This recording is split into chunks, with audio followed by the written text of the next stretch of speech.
قبیلہ زبید کا ایک شخص مکے آیا، زبیدی۔ ایک مکے میں منڈی لگتی تھی، اس کا نام تھا حضورہ۔ یہ جو حضورہ منڈی تھی، اس منڈی پر ابو جہل کا قبضہ تھا۔ آج کل تو نہیں قبضہ ہوتا منڈیوں پر کسی کا، حضورہ نامی منڈی پہ نا ابو جہل کا قبضہ تھا۔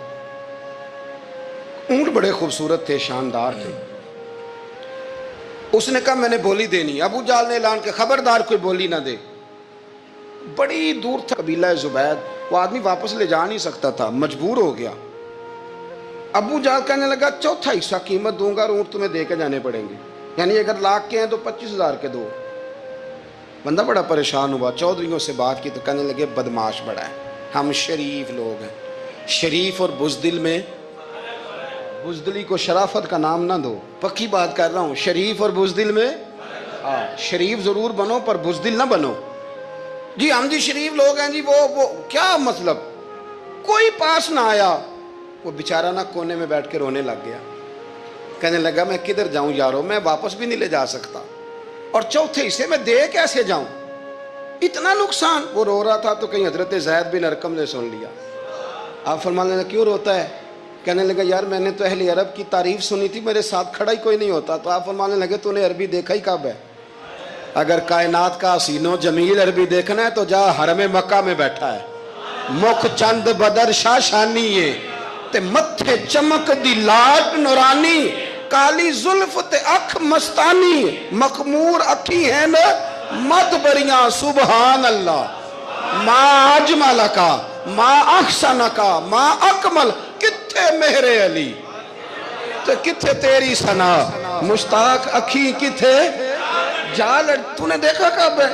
اگر عربی دیکھنا ہے نا تو وہ بیٹھا ہے، جا جا کے حرم میں ٹیک لگائے، مظلوموں کے والی، غریبوں کے ماوا، رسول رحمت، ایک سادی سی چادر اوڑے حضور بیٹھے تھے۔ وہ زبیدی کہتا میں آیا، نبی کریم کو بات سنائی، حضور فرمانے لگے این الجمل کا، او کدھر ہے تیرے اونٹ؟ عرض کی حضور وہ وہاں ہیں۔ فرمایا چل نہ۔ حضور کوئی بولی نہیں لگا رہا، کوئی خرید نہیں رہا، ابو جہل گھنٹا پڑا اس کے ڈر سے سہم گئے۔ حضور فرمانے لگے چل نہ، میں بولی لگاتا ہوں۔ اور دیکھو نرخ بازار محبت کا انوکھا ہو گیا، خود خریداروں شامل آ کے مولا ہو گیا۔ نبی کریم نے حضرت سعد بن ابی وقاص کو بلایا، حضرت عمر کو، حضرت ابو بکر کو، مدد کے لیے نہیں۔ حضور فرمانے لگے میری جیب میں پیسے تھوڑے ہیں، ظاہری طور پہ تھوڑے ہیں، ورنہ تو کائنات کے خزانوں کی کنجیاں حضور کے پاس، تھوڑے تھوڑے پیسے دو بھی بولی دینی ہے۔ سب سے پیسے لیے چلو بولی لگانے چلے۔ حضور آئے، اللہ اکبر، یہ میرے رسول کا طریقہ ہے، آؤ ذرا تھوڑی دیر کے لیے سوچیں۔ ابو جہل بیٹھا ہے بڑی مسند پہ، قربان جاؤں مدینے والے حبیب۔ وہ زبیدی کہتا اس کے کپڑے مہنگے تھے، حضور کے سادے تھے، اس نے بڑی پگڑی باندھی تھی، حضور کی سادی تھی۔ کہتے ہیں وہ آنکھیں اٹھا کے بات کرتا، مدینے والے نبی آنکھیں جھکا کے بات کرتے۔ وہ بولتا جاتا، حضور تھوڑے تھوڑے سادے سادے ٹھہر ٹھہر کے جملے بولتے۔ کہتے ہیں نبی کریم علیہ السلام اس کے ساتھ آ کے حضور بیٹھ گئے اور فرماتے ہیں میرے رسول کریم نے اپنا جبہ سیدھا کیا، پگڑی کو حضور نے سیدھا کیا اور فرمایا چل لگا بھائی بولی۔ ایک اس نے لفظ بولے، پھر حضرت ابو بکر نے بولی دی، پھر حضرت عمر نے دی، پھر سعد بن ابی وقاص نے دی، پھر زید بن ارقم نے دی، پھر رسول کریم نے دی۔ وہ کہتا ہے جتنے میں بیچنا چاہتا تھا نبی پاک نے ڈبل میں میرے اونٹ خریدے، ڈبل میں اونٹ خریدے میرے رسول۔ سلام اس پر کہ جس نے دشمنوں کو بھی قبائیں دی، سلام اس پر کہ جس نے گالیاں سن کر دعائیں دی۔ اور میرے اعلیٰ حضرت کہنے لگے جاؤ جا کے اعلان کر دو، غم زدوں کو رضا مجدہ دیجئے کہ ہے بے کسوں کا سہارا ہمارا، بے کسوں کا سہارا، جاؤ غم زدوں کو رضا مجدہ دیجئے کہ ہے بے کسوں کا سہارا۔ رسول کریم صلی اللہ علیہ وسلم نے نا خریدا مال، اور حضور سید عالم وہاں سے نکلے، اور نکلتے وقت حضور فرمانے لگے ابو جہل تیری آج شکایت آئی ہے، آج کے بعد نہ آئے، مکہ سارا اس کے ساتھ ہے، حضور کی مخالفت ہو رہی ہے، 40 لوگ ہیں صرف کلمہ پڑھتے، اور دین کا کام دار ارقم میں قید ہو کے کرنا پڑتا ہے، لیکن جب ظالم کے خلاف نکلے ہیں تو پھر دار ارقم میں بند ہو کے نہیں، پھر میدان میں نکلے اور فرمایا آج کے بعد تیری شکایت نہ آئے۔ کہنے لگا جی بالکل نہیں آئے گی، آپ کو موقع نہیں دوں گا. حضور چلے گئے تو پیچھے سارے کافر اس کے گرد اکٹھے ہو گئے, کہنے لگے ہم پہ تو بڑا روب ڈالتا ہے, اب تجھے کیا ہوا, پانی پانی ہو گیا, تو کیا کون سا سانپ سونگ گیا, بولا ہی نہیں. کہنے لگا مجھے لات و منات کی قسم, جب مصطفیٰ کریم میرے پاس آئے تو ان کے ساتھ ایسی ایسی طاقتیں تھیں, نیزے تھے, برچیاں تھیں, بھالے تھے, مجھے لگتا تھا میں نے سی کی تو میرے ٹکڑے ٹکڑے کر دیں. کہنے لگے جا پاگل ہو گیا, ان کے پاس تو چھڑی بھی کوئی نہیں تھی, وہ تو خالی ہاتھ ہیں, بکواس کرتا ہے, کچھ بھی نہیں تھا. کہنے لگا مانو نہ مانو, ان کے پاس بڑا کچھ تھا. اور اگلی بات جو اس نے کی وہ تاریخ میں محفوظ ہے, وہ تاریخ میں محفوظ ہے, وہ تاریخ میں محفوظ ہے, وہ تاریخ کا حصہ ہے. ابو جہل کہنے لگا اٹھتے ہی کہ مجھے لگتا ہے جب تک محمد ابن عبداللہ موجود ہیں یہ ہمیں ظلم نہیں کرنے دیں گے, یہ ہمیں کوئی زیادتی کرنے, تاریخ میں محفوظ ہے جملہ ابو جہل کا. کہنے لگا جب تک یہ موجود ہے ہمیں کوئی زیادتی کرنے. حضرت فرمایا کرتے تھے زندہ نبی کے ماننے والوں زندہ بن کے زندگی گزارو. زندگی زندہ دلی کا نام ہے, مردہ دل کیا خاک جیا کرتے. جو قومیں سر اٹھا کے جیتی ہیں وہ زندہ ہوتی ہیں. اس لیے اپنی زندگی میں حق کے خود اختیاری پیدا کریں, جینا سیکھیں, لڑنا سیکھیں, میدان میں رہنا سیکھیں. سہم سہم کے وقت نہیں گزرے گا, ظلم سہنے سے بھی ظالم کی مدد ہوتی ہے. لہٰذا حق لینا سیکھیں, حق پر کھڑے ہونا سیکھیں, اپنے مزاج میں یہ باتیں پیدا کریں.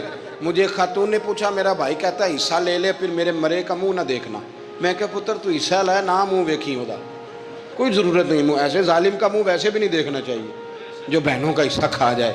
میں نے کہا تو منہ دیکھنے کی کوئی ضرورت, یہ کوئی بلیک میلنگ ہے. ابا کہتا ہے حصہ لے لو منہ نہ دیکھنا. میں کہا بالکل نہ ویکھی, تو بلکہ آنکھ میں ویکھنا بھی نہیں چاہتی, تو ادھر رکھ, اللہ رسول نے مقرر کیا میرا حصہ. کیا فلسفہ ہے ہمارا, جو بات غلط ہے اس پہ لوگوں کو بلیک میل کرتے ہو.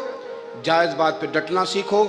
آپ جب ڈٹ جاتے ہیں نا تو پھر اللہ مدد کرتا ہے, پھر اللہ تتنزل علیہم الملائکہ, پھر اللہ فرشتے بھی نازل کرتا ہے. حضور نے فرمایا جو جان کی حفاظت کرتے مر گیا وہ بھی شہید, جو مال کی حفاظت کرتے مر گیا وہ بھی شہید, جو دین کی حفاظت کرتے مر گیا وہ بھی, جو خاندان کی, اپنے گھر کی, اپنے بچوں کی حفاظت کرتے مر گیا وہ بھی. اتنا بڑا درجہ حضور نے بیان کر دیا ہے. تو کبھی بھی زندگی میں ظالم کے سامنے سرنگو نہ ہونا, کچے پلپلے ہونے کا کبھی بھی اظہار نہ کرنا. حضرت تمیم داری رضی اللہ تعالیٰ عنہ فرماتے ہیں کہ ہم کھڑے تھے, ایک اونٹ دوڑتا ہوا آیا, نبی کریم صلی اللہ علیہ وسلم کے پہلے اس نے قدموں پہ سجدے کیے. صحابہ کہنے لگے حضور ہمیں بھی اجازت دیں. فرمایا وہ تو بے زبان ہے, اسے تو پتہ کوئی نہیں, پیش نظر ہے وہ نو بہار, سجدے کو دل ہے بے قرار, روکیے سر کو روکیے یہی تو امتحان ہے. فرمایا اسے کیا پتا, تم تو مکلف ہو شریعت کے, تمہیں اجازت نہیں ہے. اور اعلیٰ حضرت نے 2 ٹوک لکھا ہے, فرمایا سوائے خدا کے کسی کو تعظیمی سجدہ بھی حرام ہے. یہ نوٹ کر لیں میری بات. اور اعلیٰ حضرت نے فتاوی رضویہ میں لکھا ہے کسی قبر پہ جاؤ تو 4 ہاتھ دور کھڑے رہو. اللہ کرے آپ کو سمجھ آئے, کتنے ہاتھ, 4 ہاتھ دور کھڑے رہو, سورۃ فاتحہ پڑھو, درود شریف پڑھو, جس قبر پہ گئے ہو ان کی روح کو اصال ثواب کرو, ان کے وسیلے سے دعا مانگو. اعلیٰ حضرت فرماتے ہیں قبر کو سجدہ بالاتفاق حرام ہے, طواف قبر کا کرنا بالاتفاق حرام ہے. بوسہ لینے میں اختلاف ہے کہ جائز ہے کہ ناجائز ہے, لیکن بوسے سے بھی چونکہ شک پڑتا ہے تو فرماتے ہیں احمد رضا کی رائے یہ ہے کہ بوسہ لینے سے بھی بچا جائے. وہ آ گیا تو اس سے اگلی باتیں کرتا ہے, بس خاموش رہ, باادب رہ اور پیچھے رہ. تو حضرت تمیم داری کہتے ہیں یہ حدیث اعلیٰ حضرت نے لکھی ہے لمن والعلا میں. فرماتے ہیں کہ اونٹ نے پہلے سجدہ کیا, قدم چومے, پھر اس نے حضور کے کان میں کوئی بات کہی. روزے دے دوالے نے غلامہ دیاں ٹولیاں, ایک پیا سن دے کروڑاں دیاں بولیاں. یعنی اونٹ نے بات کی تو حضور نے وہ بھی سن لی. اعلیٰ حضرت کہتے ہیں جو پناہ میں آتا ہے بچ جاتا ہے. کہتے ہیں رسول کریم نے نا اونٹ کی پشت پہ ہاتھ پھیرا اور اللہ کے محبوب فرمانے لگے فکر نہ کر, اب تو آ گیا ہے نا تو جیسے تو کہے گا ویسے ہی ہو جائے گا, جیسے تو کہے گا ویسے ہی. ابن ماجہ میں موجود ہے, پر میں چونکہ فاضل بریلوی رحمۃ اللہ علیہ کی کتاب سے پیش کر رہا ہوں الامن والعلا سے, تو میں اسی انداز میں پیش کر رہا ہوں جس انداز میں وہاں ہے. حضرت تمیم داری کہتے ہیں کہ ہماری سمجھ میں بات کوئی نہ آئی. تھوڑی دیر گزری تو کچھ لوگوں نے ہاتھوں میں رسیاں پکڑی ہیں, خنجر پکڑے ہیں, دوڑے آئے, یا رسول اللہ یہ ہمارا اونٹ ہے. حضرت تمیم داری کہتے ہیں میں نے دیکھا کہ جب وہ آ گئے نا خنجر لے کے تو اونٹ حضور کے پیچھے چھپ گیا. آج لے ان کی پناہ، آج مدد مانگ ان سے. وہ حضور کے پیچھے چھپ گیا. تو کہتے ہیں کہ نبی کریم صلی اللہ تعالیٰ علیہ وسلم نے فرمایا کیا مسئلہ ہے بھائی؟ یا رسول اللہ ہمارا اونٹ ہے. ذبح کرنے لگے تھے دوڑ آیا ہے. تو حضور فرمانے لگے وہ تو تمہاری شکایت کر رہا ہے. وہ کہتا ہے یا رسول اللہ میں نے برسوں ان کی نوکری کی، برسوں میں نے بڑی نوکری کی.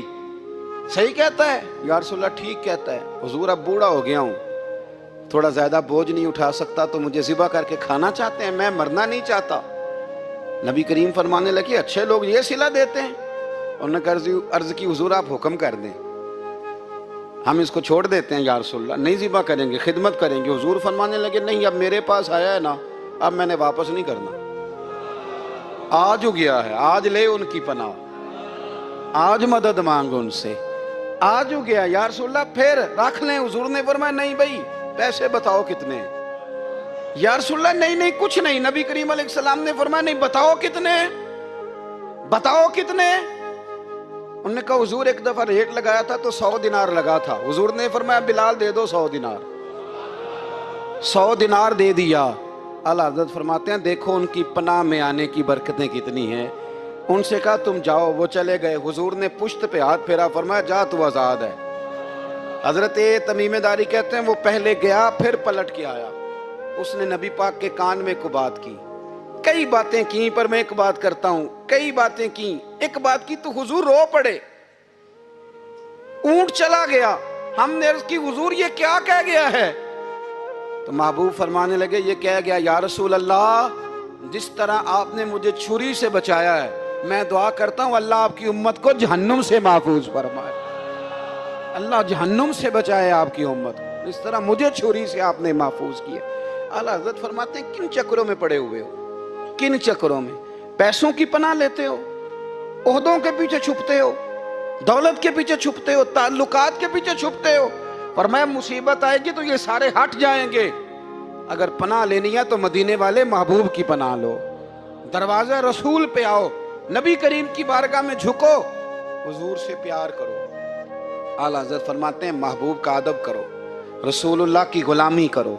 فرماتے ہیں پھر کے گلی گلی تباہ، ٹھوکریں سب کی کھائیں کیوں، دل کو جو عقل دے خدا تو تیری گلی سے جائے کیوں.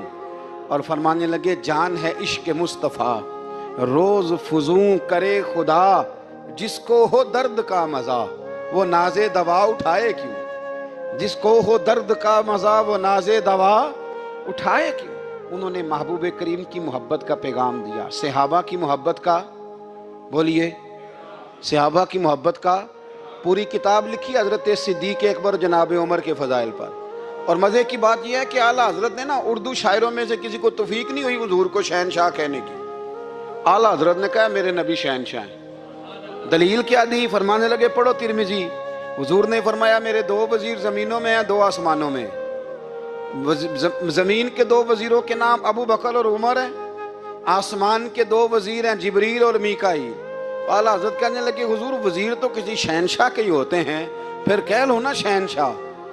تو پھر فرمانے لگے حاجیو آؤ شہنشاہ کا روضہ دیکھو، حاجیو آؤ شہنشاہ کا روضہ دیکھو. کعبہ تو دیکھ چکے اب کعبے کا بھی کعبہ دیکھو، کعبہ تو دیکھ چکے اب کعبے کا بھی، غور سے سن تو رضا کعبے سے بھی آتی ہے صدا، میری آنکھوں سے میرے پیارے کا روضہ دیکھو. اعلیٰ حضرت نے ساری زندگی اور صحابہ کرام کی بات کی، اہل بیت کی بات کی، اولیاء کی بات کی، صوفیاء کی بات کی، دفاع کیا سب کا، سب کے شانوں میں لکھا، امت کو بتلایا کہ اپنے بزرگوں سے جڑے رہو گے تو بچے رہو گے. اعلیٰ حضرت نے طنز کرنے سے، تنقید کرنے سے، بلا وجہ غلطیاں نکالنے سے اور ایک دوسرے پر لان تان کرنے سے ہمیں بچنے کو کہا. اعلیٰ حضرت فرماتے ہیں کوئی علم اگر آ جائے نا تو اس کا معنی یہ نہیں کہ سب کو جاہل سمجھ لینا چاہیے. سمجھ آ رہی ہے میری بات کی؟ ہم جس شعبے میں بھی ہوتے ہیں نا سامنے والے کو ان پڑھ ہی سمجھتے ہیں. مولویوں کے بارے میں بعض لوگوں کا خیال ہے کہ یہ پتہ نہیں کون سی مخلوق ہے، ان کو کیا پتا دنیا داری کا. میں صحیح کہہ رہا ہوں. اسی طرح جو میرے شعبے سے تعلق رکھنے والے لوگ ہیں وہ کہتے ہیں شاید سارے تاجر 2 نمبر طریقے سے ہی مال کماتے ہیں. یہ ہو نہیں سکتا، ایسا ہو نہیں سکتا. ہمیں نا دوسروں کی اہمیت کی خبر رکھنی چاہیے. ہم ایک دوسرے سے پیار، ہم طنز کرتے ہیں، تنقید کرتے ہیں. فاضل بریلوی منع کرتے تھے. آپ فرماتے یہ طریقہ درست. ہم جب غلطیاں نکالنے پہ جاتے ہیں تو معاذ اللہ اتنا اوپر بن جاتے ہیں کہ معاذ اللہ ثم معاذ اللہ اللہ رسول تک پہنچ جاتے ہیں. اعلیٰ حضرت کے زمانے میں ایک شخص نے کہہ دیا نبی پاک کا خیال آئے تو نماز ٹوٹ جاتی ہے. عقل ہے نا جی، جہاں مرضی لے جاؤ. وہ کہنے لگا جی میں نے خالص اللہ کے لیے پڑھنی ہے نا فلسفہ عجیب. نبی پاک کا خیال آئے تو نماز. اعلیٰ حضرت فرمانے لگے تو بڑا ہی پاگل ہے. جب تو کہے گا السلام علیکہ ایھا النبی، خیال آئے گا کہ نہیں؟ فرمانے لگے تو بڑا ہی نادان ہے.